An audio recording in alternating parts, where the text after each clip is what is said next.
하나님께서 오늘 우리에게 주시는 하나님의 말씀은 마가복음 10장 46절에서 52절까지 말씀입니다. 제가 가진 성경은 신약 성경 73면입니다. 불편하신 분 제외하고 자리에서 모두 일어나서 하나님의 말씀을 읽도록 하겠습니다. 제가 46절, 여러분이 47절 교독하시고 마지막 52절은 함께 읽도록 하겠습니다. 제가 46절 먼저 읽겠습니다. 그들이 여리고에 이르렀더니 예수께서 제자들과 허다한 무리와 함께 여리고에서 나가실 때에 디메오의 아들인 맹인거지 바디메오가 길가에 앉았다가 나사렛 예수시란 말을 듣고 소리질러 이르되 다윗의 자손 예수여 나를 불쌍히 여기소서 하거늘 많은 사람이 꾸짖어 잠잠하라 하되 그가 더욱 크게 소리질러 이르되 다윗의 자손이여 나를 불쌍히 여기소서 하는지라. 께서 머물러 서서 그를 부르라 하시니 그들이 그 맹인을 부르며 이르되 안심하고 일어나라 그가 너를 부르신다 하매 맹인이 겉옷을 내버리고 뛰어 일어나 예수께 나아오거늘 예수께서 말씀하여 이르시되 내게 무엇을 하여 주기를 원하느냐. 맹인이 이르되 선생님이여 보기를 원하나이다. 함께 읽으시겠습니다. 예수께서 이르시되 가라 내 믿음이 너를 구원하였느니라 하시니 그가 곧 보게 되어 예수를 길에서 따르니라. 아멘. 모두 자리에 앉겠습니다. 혹시 이 영린이라는 한자어를 들어보셨습니까? 이렇게 옥편을 찾아보면 이런 한자입니다. 그스를 역 비늘린. 이 영린이라는 단어는 성경적 단어는 아니고요. 중국 춘추 전국시대 한비자의 세남편에 나오는 단어입니다. 용의 몸에 81개의 비늘이 있는데 뭐 용을 믿지는 않죠. 그죠? 그 중에 딱 하나가 다른 비늘과 반대 방향으로 된 비늘이라는 것입니다. 반대 방향의 그 비늘 하나가 어디에 있느냐 하면 용의 턱 아래에 있는데 그 용의 턱 아래에 있는 그 부분을 비늘을 건드리면 막 용이 갑자기 돌변해서 그 비늘을 건든 존재를 죽인다는 그런 내용입니다. 용에게는 그 비늘이 급소이겠지요. 용의 급소, 용의 컴플렉스를 건들면 용이 그거를 건든 존재를 절대로 가만두지 않는다는 말에서 이 영린이란 단어가 나왔습니다. 그래서 한자를 다시 보면 그스를 역 비늘린 이 영린이라는 단어가 나왔습니다. 그러니까 인간의 역사를 보면 불행하게도 왕이나 절대 권력자의 이 컴플렉스를 건드는 영린으로 인해서 수많은 사람들이 희생되는 일이 있었습니다.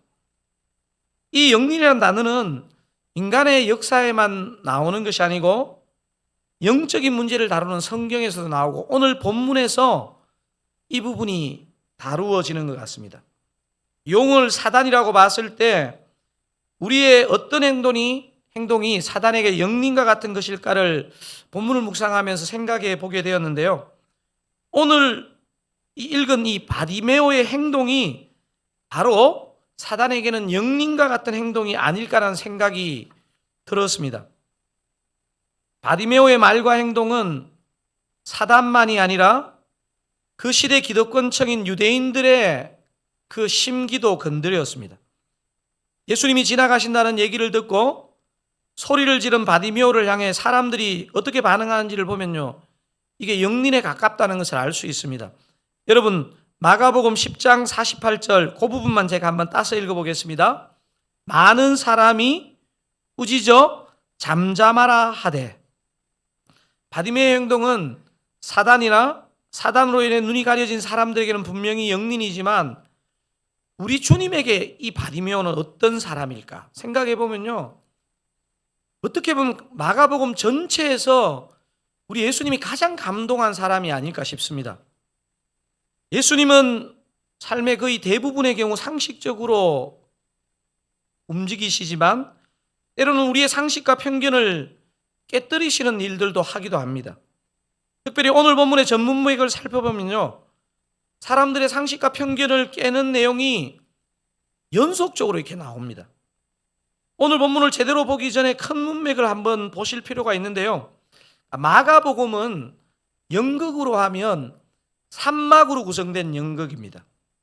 오늘 본문 이 소경 바디메오의 눈뜨는 얘기는요, 2막이 마치는 지점, 3막이 시작되는 그 3막을 연결해주는 다리 같은 역할을 하고 있습니다.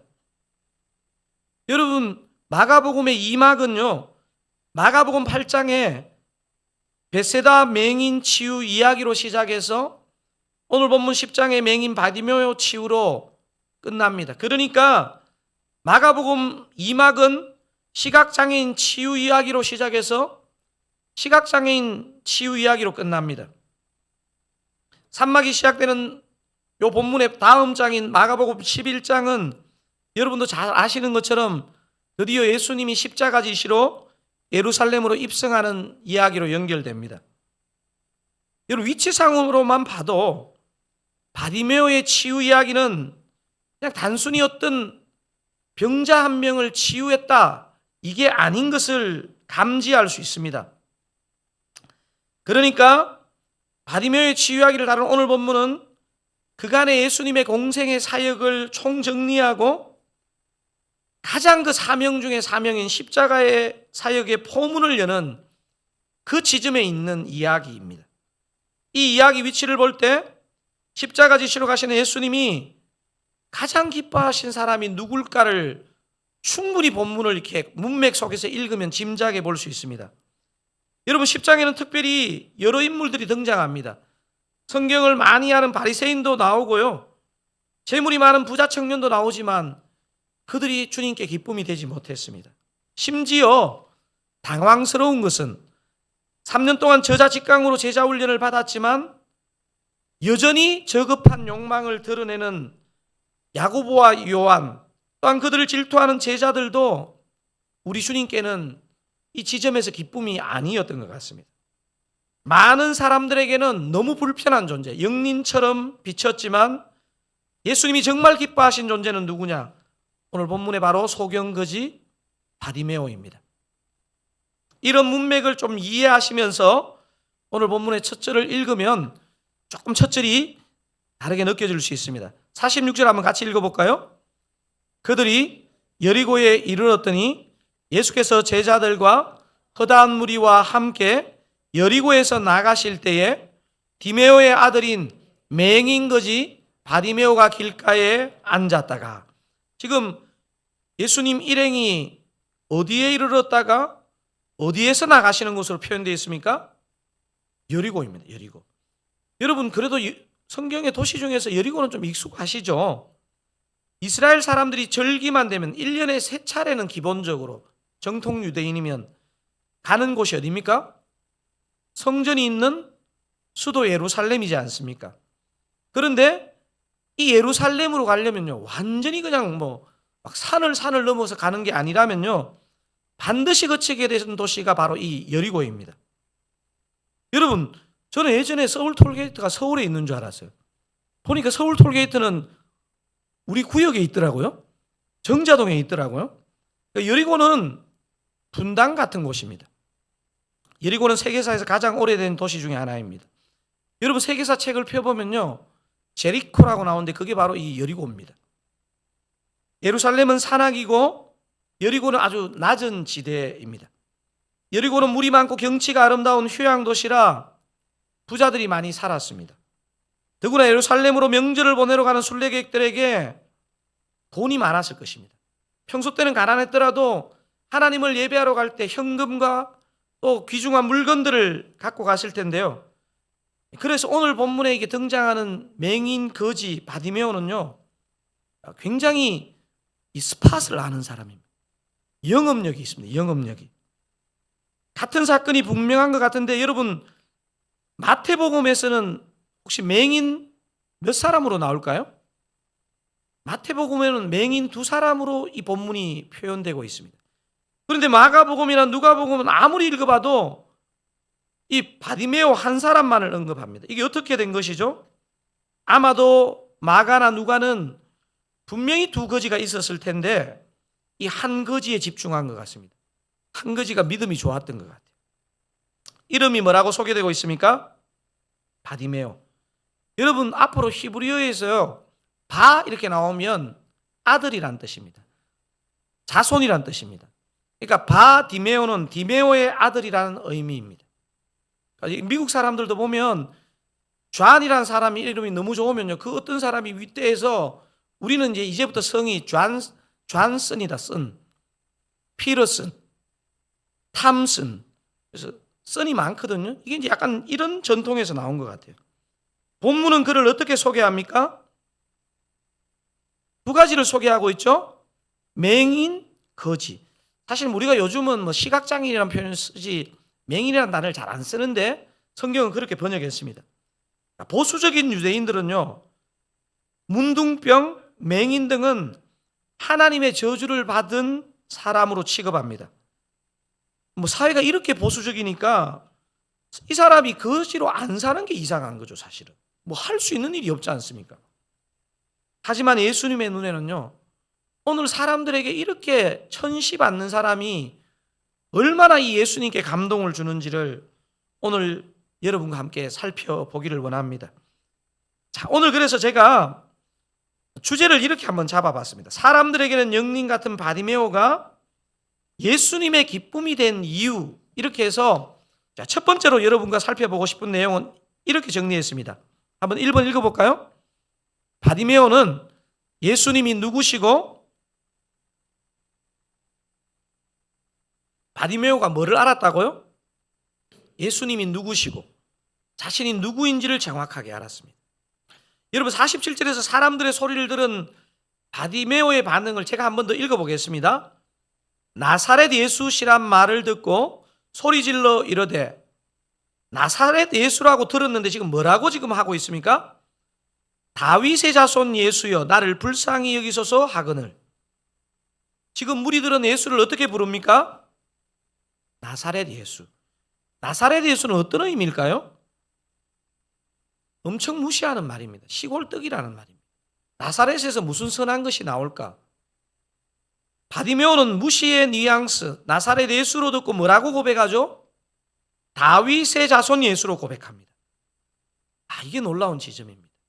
분명히 나사렛 예수로 들었는데 다윗의 자손 예수라고 고백한다는 게 뭘 말할까요? 언제부터인지는 모르지만요, 바디메오는 분명히 예수님을 메시아로, 그리스도로, 구원자로 그가 믿고 있었다는 것을 보여줍니다. 바디메오는 육신의 눈은 멀어 있었지만 영적으로 눈이 이미 열린 것입니다. 이게 중요한 것 같아요. 영이 열린다는 것. 여러분, 목사라는 타이틀이 중요한 게 아니고요, 영적인 눈이 열리는 게 중요해요.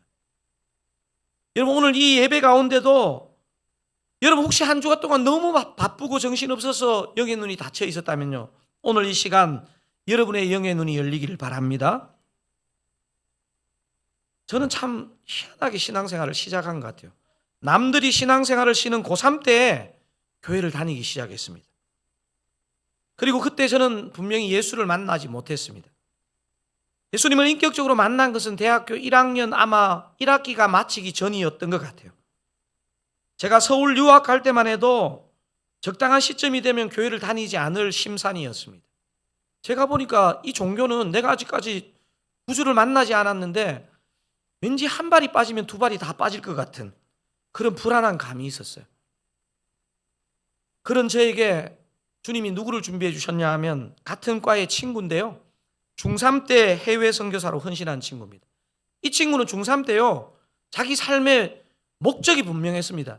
자기가 대학을 가야 되는 이유는 성경 번역 선교사가 되기 위해서, 그래서 영문과를 왔습니다. 제가 그래서 간혹 그런 이야기 하죠. 저는 영문 모르고 영문과를 갔고 그 친구는 영문을 알고 왔다. 살아가는 수준이 다릅니다. 이 친구가 이제 딱 캠퍼스에 도착해 그런 기도를 했다 하더라고요. 주님, 믿음의 동력자를 붙여주십시오 하고 저를 선택했다는 거예요. 저는 그때 예수를 만나지 않았거든요. 그래서 내가 나중에 물어봤습니다. 너 믿음이 좋은 애가 어떻게 나를 선택했니? 이렇게 물어봤더니 네가 식사할 때 식기도 하는 줄 내가 쏟고 그래서 저를 동력자로 선택해. 그럼 저는 그때 식기도를 한 게 아니고 그냥 고개를 숙인 것뿐이거든요.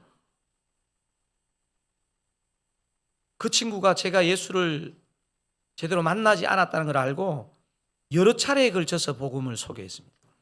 그리고 제가 복음을 받아들였다고 느껴질 때쯤 큐티를 가르쳐주고 기도를 가르쳐 주었습니다.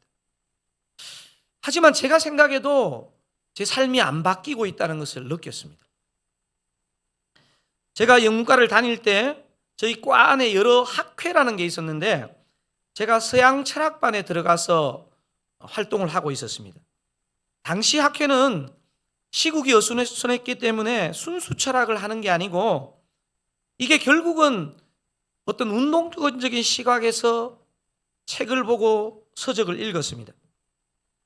이런 모임에 계속 제가 떠나지 않고 있는 모습을 보면서 제 친구가 마음이 많이 답답했던 것 같아요. 제 기억에 그 친구가 결심한 듯이 친구의 하숙집에서 만나게 되었는데 아주 막 결심한 듯이 막 호되게 저를 나무라왔습니다. 아마 이 얘기를 한 번쯤은 여러분에게 나눈 적이 있는 것 같은데요. 저도 별렀다는 듯이 예수 믿는 너는 그러면 이 민족과 이 사회를 위해서 뭘 하고 있니? 이렇게 막 제가 반격을 했습니다. 그래서 굉장히 격하게 막 싸움이 붙었습니다. 처음에는 제가 승리한 줄 알았습니다. 금방 제가 이 친구의 딱 한마디에 완전히 주저앉고 말았습니다. 그 친구가 뭐라 그랬냐면 선웅아, 너 아침에 눈을 뜨고 한 번이라도 주님의 이름을 부르고 하루를 시작하니? 그 친구가 물었습니다. 저는 정직한 사람이거든요. 나 안 해. 당시 신앙의 흉내는 내었지만 정직하게 제 삶의 주님이 아니라는 것을 제 스스로 보여주고 있었습니다. 그 친구가 집요한 친구거든요. 그 친구는 저를 구원해야 되겠다는데 온 마음이 불타고 있었습니다. 그 기회를 놓치지 않고 제게 약속을 하나 요구했습니다. 네가 데모를 하든 어떤 서적을 읽든 너의 몫이니까 네가 마음대로 하는데 네가 크리스찬이라면 하나만 약속해라. 네가 아침에 눈을 떴을 때 주님의 이름을 단 한 번이라도 부르고 시작해라. 약속할 수 있겠니? 이러는데 제가 자존심이 있잖아요. 너무 쉽잖아요. 그래, 내 약속할게. 그 다음날 제가 그 친구의 약속을 지켰을까요? 못 지켰을까요? 여러분은 아직도 저에 대한 신뢰가 이렇게 없습니까? 저는 약속에 신실한 사람입니다. 아침에 눈을 뜨자마자 본능적으로 대학교 1학년이 왜 그렇게 피곤했던지 목 땡이라는데 그 친구와의 약속이 생각났습니다. 그래서 목 땡겨 주님 이랬습니다. 약속을 지켰습니다. 제가 그날이 몇 월 며칠인지는 정확하게 기억나지 않지만 분명히 대학교 1학년 1학기 여름방학이 되기 전이었습니다. 그날 이후로 저도 모르게 제가 바뀌어가고 있는 것을 저는 느꼈습니다. 왜냐하면요, 내 삶의 주인이 바뀐 것을 제가 인정하기 시작했거든요. 여러분, 사람의 변화는요, 내가 마음을 먹는다고 되는 게 주인이 바뀌어야 됩니다. 주인이. 그리고 주인이 바뀔 때 여러분, 목사님 저는 주인이 바뀐 것 같아요. 여러분 근데 주인이 바뀌었는데 난 막 기쁨이 막 몰려오더라. 여러분 그거는 어떻게 보면 그냥 교회의 문화에 젖어드는 것일 수 있습니다. 원래 주님을 제대로 만나면요, 기쁨이 먼저 몰려오는 게 아니고요, 내 자신이 엄청 비참합니다. 내가 이 죄를 가지고 도저히 살아갈 수 없을 것 같은 숨막힘이 있습니다. 주님의 은혜가 없이는 아무런 소망이 없다는 것을 누가 시켰을까 아니고 내 영혼이 고백하게 됩니다. 바로 대학교 1학년 때 저는 이 경험을 하고 있었습니다. 그래서 오늘 본문에서 바디메오가 다윗의 자손 예수를 부른 후에 가장 먼저 한 고백이 무엇입니까? 나를 불쌍히 여기소서. 사랑하는 사랑가족 여러분, 변화하고 싶습니까? 변화의 시작은요, 주님이 나의 주님이 되는 것이고요, 그리고 그 주님을 향해서 나는 아무런 소망이 없습니다. 주님 진짜 나를 불쌍히 여겨주옵소서 하는 사람은요, 변화되고 있는 것입니다. 제가 기독교 2000년 역사에서 믿음의 선배들이 가장 많이 한 기도 문구가 무엇일까를 궁금해하던 어느 날 그 기도문 중에 하나가 바로 이거라는 것을 알았습니다. 주님, 저를 불쌍히 여겨 주옵소서. 주님, 저의 가정을 불쌍히 여겨 주옵소서. 주님, 저의 아들, 딸들을 불쌍히 여겨 주옵소서. 주님, 저의 교회와 저의 교회인 사랑교회를 불쌍히 여겨 주옵소서. 주님, 저의 조국 대한민국을 불쌍히 여겨 주옵소서. 기도하는 사람은요, 그 심령에 하나님이, 예수님이 주인입니다. 자, 여러분 한번 연습해 보실까요? 자, 내일 아침에 눈을 떴습니다. 목 땡겨 하시면 안 되고 어떻게 해야 되죠? 주님, 저를 불쌍히 여겨 주옵소서. 한 번 더 큰 소리로 한번 해보실까요? 주님, 저를 불쌍히 여겨 주옵소서. 한번 이렇게도 해보시면 좋겠습니다. 웃고만 있는 내 옆 사람도 불쌍히 여겨 주옵소서. 너무 또 신실하게 따라 하시네요. 사랑하는 사랑가족 여러분, 하루에 눈을 떴을 때 주님의 긍휼을 구하시는 저와 여러분 되시기를 주님의 이름으로 축원드립니다. 사람들에게 영린 같은 바디메오가 왜 예수님의 기쁨이 되었다고요? 첫 번째 뭐였습니까? 바디메오는 예수님이 누구시고 자신이 누구인지를 정확하게 알았습니다. 여러분, 예수를 믿는다는 건 이겁니다. 교회를 오래 다니고 이런저런 어떤 봉사를 많이 하는 게 아니고요, 예수님이 누구시고 내가 얼마나 소망 없는지를 아는 데서 시작합니다. 자, 그런데 바디메오에게 예수님이 정말 이게 마음의 감동이 예수님이 일어나지 않을 수 없었던 것은요, 바디메오는요, 여러분 오늘 본문을 읽어보시면요, 사실은 여러 가지 장애물이 지금 오늘 본문 안에 그려져 있습니다. 이 장애물을 뛰어넘는 간절한 믿음이 그에게 있었다는 겁니다. 여러분 오늘 본문을 묵상을 제대로 해보시면요, 바디메오가 절대로 순적하게 그냥 무난하게 예수를 믿은 게 아닙니다. 여러분 48절에서 51절을 통해서 한번 이거 잘 본문의 내용을 한번 관찰하듯이 읽어보면 좋겠는데요, 제가 48절 먼저 읽어보겠습니다. 많은 사람이 꾸짖어 잠잠하라 하되 그가 더욱 크게 소리질러 이르되 다윗의 자손이여 나를 불쌍히 여기소서 하는지라. 여러분 49절, 예수께서 머물러 서서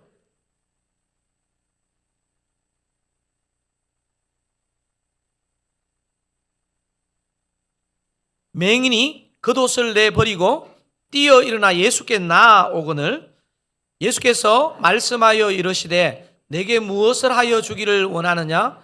맹인이 이르되 선생님이여 보기를 원하나이다. 여러분 방금 읽었던 그 첫 절인 48절을 한번 보면요, 어떤 상황이 발생합니까? 많은 사람이 어떻게 합니까? 꾸짖어 잠잠하라 하되. 여러분 사실 이게 한 사람이 아니고 막 많은 사람이 무리로, 자기는 눈도 못 뜬, 사실 자존감도 바닥인 사람인데 많은 사람이 꾸짖어 잠잠하라 하되 하면 누가 큰 소리를 치겠습니까? 근데 지금 어떻게 반응합니까? 그가 더욱 크게 소리질러 이르되 뭐라 그럽니까? 다윗의 자손이여 나를 불쌍히 여기소서 하는지라. 여러분 바디메오가요, 사람들 눈치 봤으면요, 이 눈 뜨는 일은 물 건너 갔을지도 모릅니다. 여러분 믿음이 제대로 작동할 때요, 사단은 절대로 가만히 있지 않습니다. 주로 어떤 방법을 쓰느냐 하면요, 주변 사람을 통해서 나를 제지합니다. 신앙생활 대충할 때는요, 주변 사람들이 나를 다 환대하는 것 같았는데 내가 신앙생활 열심히 하면 갑자기 주변 사람들이 별나게 하지 마, 본인만 신앙생활 하는 거 아니잖아. 주변 사람들이 가만두지 않습니다. 여러분 안 믿는 저 대광사 다니는 성도가 핍박을 한 게 아닙니다. 여러분 교회 다니는 사람이 못 살게 합니다. 오늘 이 바디메오의 이 말과 행동을 주목하십시오. 여러분 신앙의 진정성은요, 방해와 핍박을 통해 분명해집니다. 여러분 그래서 제가 이렇게 사람들 관찰해 보면요, 예수님을 제대로 믿는 과정에서 하여튼 상당한 일들이 일어납니다. 상당한 일들. 바디메오의 믿음이 적극적인 감정이 아닌 것을 증명하는 부분입니다. 이 정도 되면요, 내가 그냥 문화 정도로 생각하면 이렇게까지 할 이유가 없습니다. 제대로 믿을 때 가까운 사람의 반대나 무시나 핍박이 있을 수 있다는 걸 여러분 꼭 기억하셔야 됩니다. 저는 그래서 목회하면서요, 은혜가 임할 때, 주님이 역사할 때 마음이 편치만은 않습니다. 절대로 사단 마귀가 가만히 있지 않을 텐데, 사람을 통해서 여러분 성경에 밀가부로 타다고 한다는 이 표현은요, 아주 실제적인 표현입니다. 어떤 성령의 역사가 일어날 때요, 마귀도 역사합니다. 주변 사람, 환경 바라보지 마시고 주님을 바라보셔야 합니다. 목회를 하는 저만 봐도 그렇습니다. 제대로 목회를 해보려고 할수록 제가 생각해 보니까요, 제가 진짜 열심히 했을수록 조용한 적이 한 번도 없었습니다. 이런 표현 죄송하지만 요즘 TV 프로 보니까 막 이렇게 젊은 사람들 많이 나오는 보니까 귀에 피가 나오는 거 이런 거 막 있대요. 진짜 목회를 하다 보면요, 정말 귀에서 피가 나는 느낌일 때가 종종 있습니다. 이때가 중요합니다. 제 시선이 사람에게 가지 않고 주님에게 고정돼야 됩니다. 귀에서 피나게 주변의 얘기가 여러분 들릴 때 여러분 주님의 말씀을 들어야 됩니다. 주님을 바라봐야 됩니다. 그래서 주님만 바라보고 주님만 따라가는 게 중요합니다. 저는 사실은 교회를 일시적이든 장기적이든 떠나는 사람들의 공통점인데 뭐냐면요, 다 이런 말에 마음이 상해서 떠납니다. 더 주님을 바라봐야 되는데 그것에 딱 몰입해가지고 아멘하고 떠납니다. 목회자인 저뿐 아니라 성도인 여러분도 본질적으로 똑같습니다. 분명히 이런 장애물과 방해가 있을 것입니다. 그때 여러분 주님 바라보시기 바랍니다. 주님만 따라가시기 바랍니다. 그리고 여러분이 정말 영적인 생활을 하려고 할 때 그런 것이 더 심할 수 있습니다. 그때 어떻게 해야 합니까?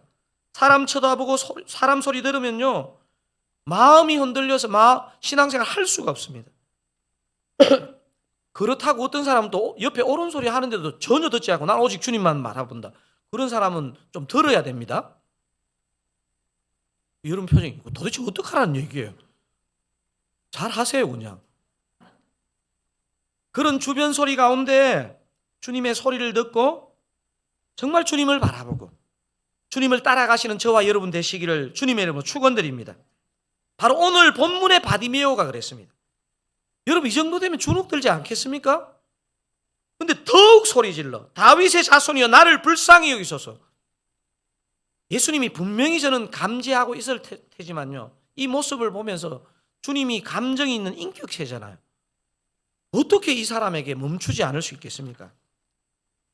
여러분 근데요, 우리가 주님께 딱 나갈 때 진짜 방해는 외적인 게 아니고요, 내 자신입니다. 내 마음입니다. 내적인 방해가 더 무섭습니다. 혹은 내적인 유혹과 내적인 부요함이 더 무섭습니다.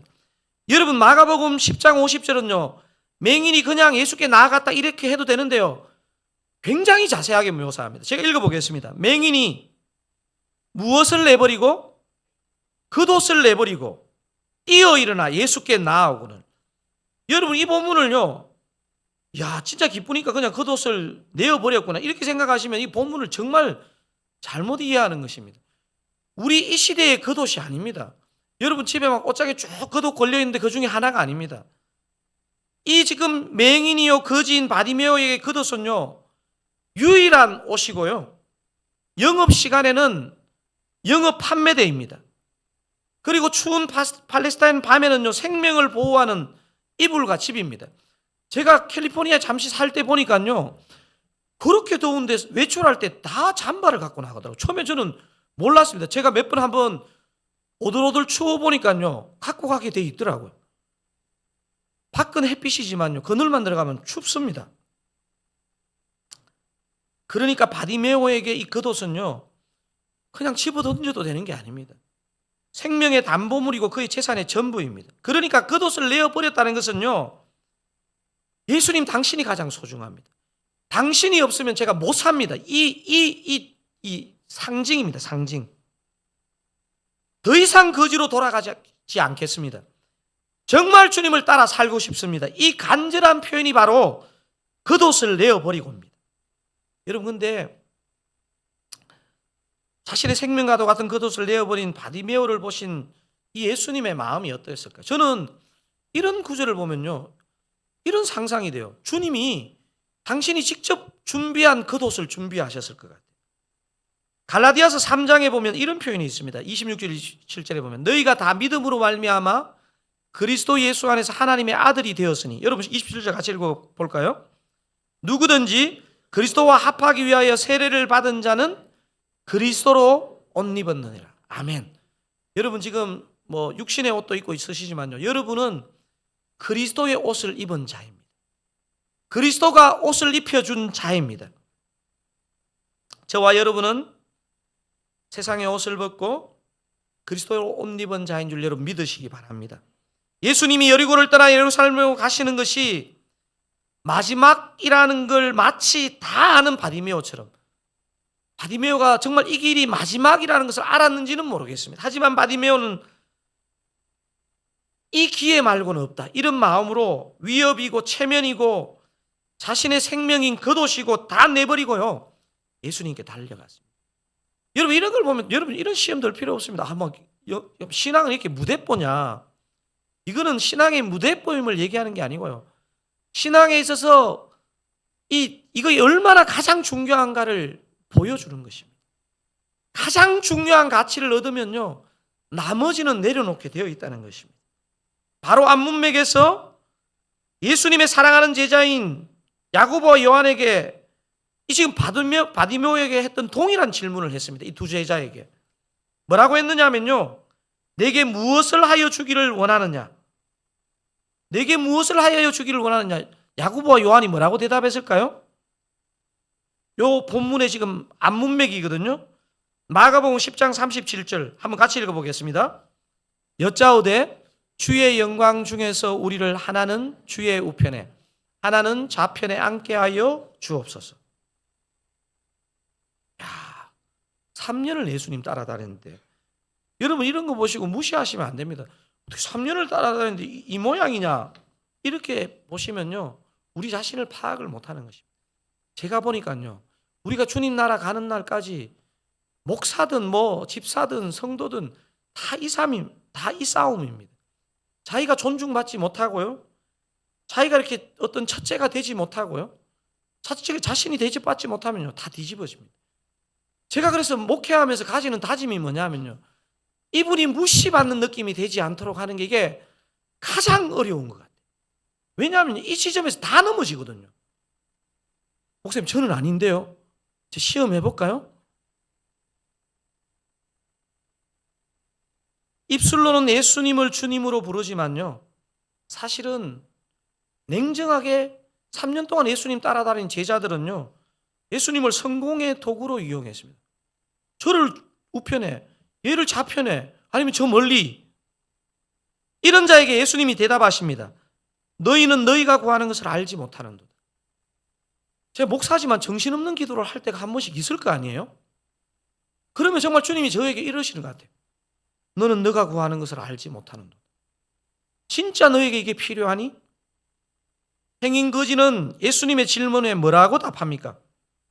맹인거지가 예수님께서 그 제자에게 했던 동일한 질문을 하시거든요. 네가 뭘 원하느냐? 뭐라 그럽니까? 선생님이요 보기를 원하나이다. 제가 보니까요, 이게 간혹 보면 막 영적인가 육적인 것을 이분법으로 하면 안 된다는 얘기 지난주일도 제가 했죠. 막 나는 목사님 나는 내한테 필요한 거 그런 거 기도 안 해요. 영적인 척하지만요, 전혀 영적이지 않습니다. 진짜 영적인 기도는요, 진솔하고 구체적이고 명확하잖아요. 선생님이요 보기를 원합니다. 바닥 인생이지만 주님을 바로 알고 나를 바로 아니까, 체면 벗어버리고 간절함으로 예수님께 나오니까 놀라운 일을 지금 경험하고 있는 것입니다. 예수님이 지금 뭐라 하시죠? 뭐라고 답하십니까? 내 눈을 뜨라, 이렇게 하시지 않고 아멘 하시면 안 됩니다. 가라, 내 믿음이 너를 구원하였느니라, 이렇게 선언하십니다. 마치 예수님의 은혜가 아니고 네 믿음이 좋아서 구원한 것처럼 표현해 주시는 것입니다. 바디메오의 간절한 믿음, 이 간절한 믿음을 주님께서 기뻐하신 증거라고 해석할 수 있습니다. 이 구원하다에 해당되는 단어가 헬라어 소조라는 단어인데요, 이거는 육적인 치유, 영적인 치유가 모두 일어났음을 보여주는 단어입니다. 당연히 예수님의 은혜죠. 예수님의 은혜 없이 이게 일어나겠습니까? 하지만 바디메오는 그 예수님이 주신 은혜를 붙잡는 간절한 믿음을 통해서 그의 육적인 눈도 열리고 영적인 눈도 열리는 놀라운 역사를 경험한 것입니다. 여러분, 오늘 집에 가셔서 한번 마가복음 10장만 한번 읽어보세요. 앞에 바리새인도 나오고요, 부자 청년도 나오고요, 좀 전에 말씀드렸지만 3년을 동고동락한 제자들도 나오는데요, 오늘 이 본문은요 뭘 말하느냐? 네가 가장 제자다. 세상에서는 너가 가장 비참할지 몰라도 내가 가장 기뻐하는 제자는 너다.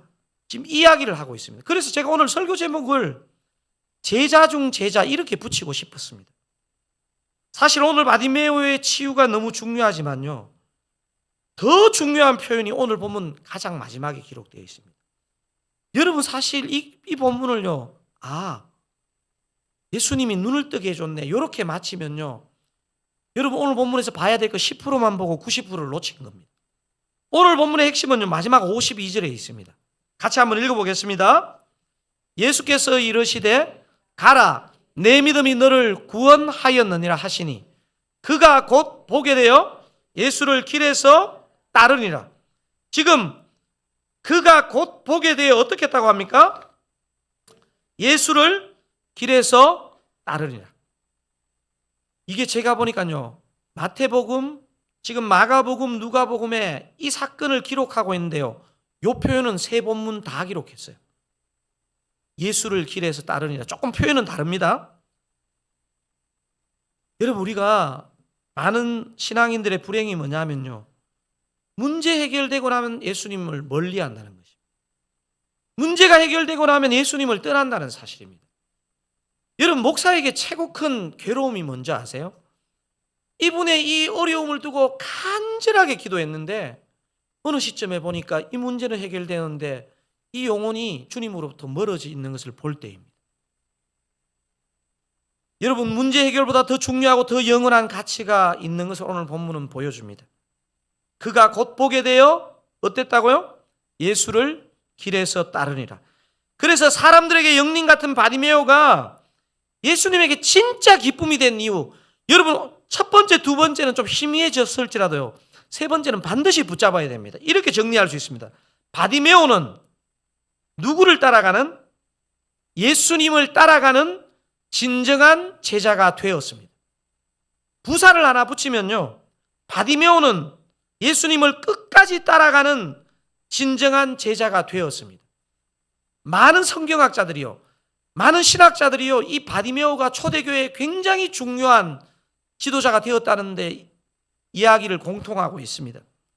사랑하는 드사랑 가족 여러분, 저와 여러분의 삶에도요, 여러분 우리에게 괴롭고 너무너무 힘든 문제가 주님의 은혜로 잘 해결되는 역사가 있기를 바랍니다.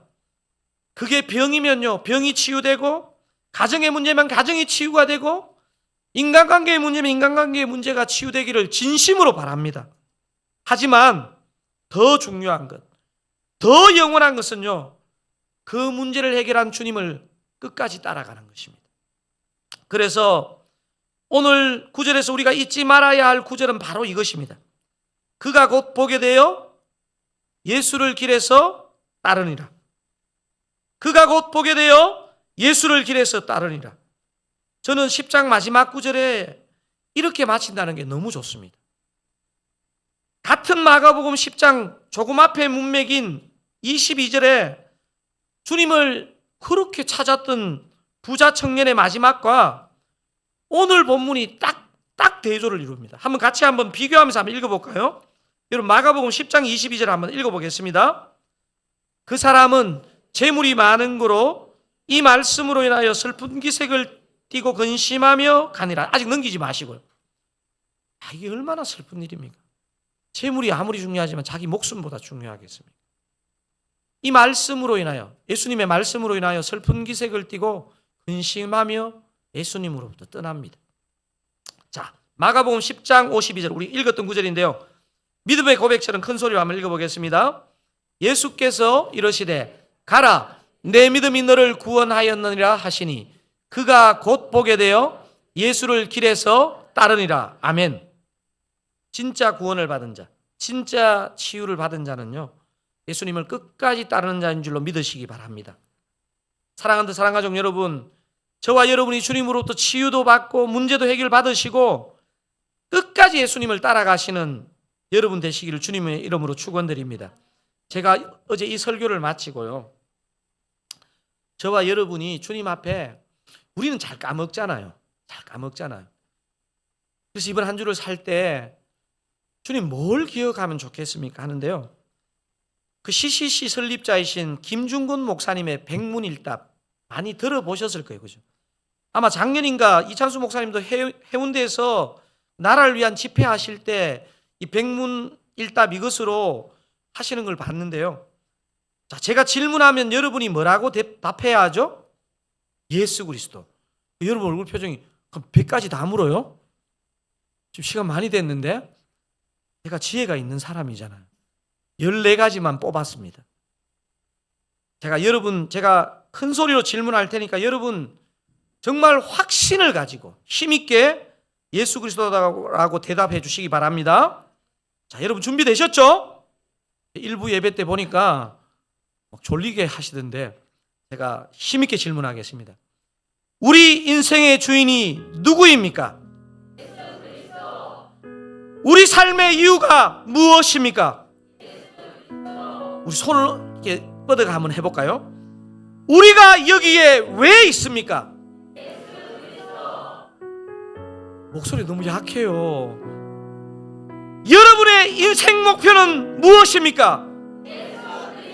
아멘. 어떻게 하면 죄사함을 받습니까?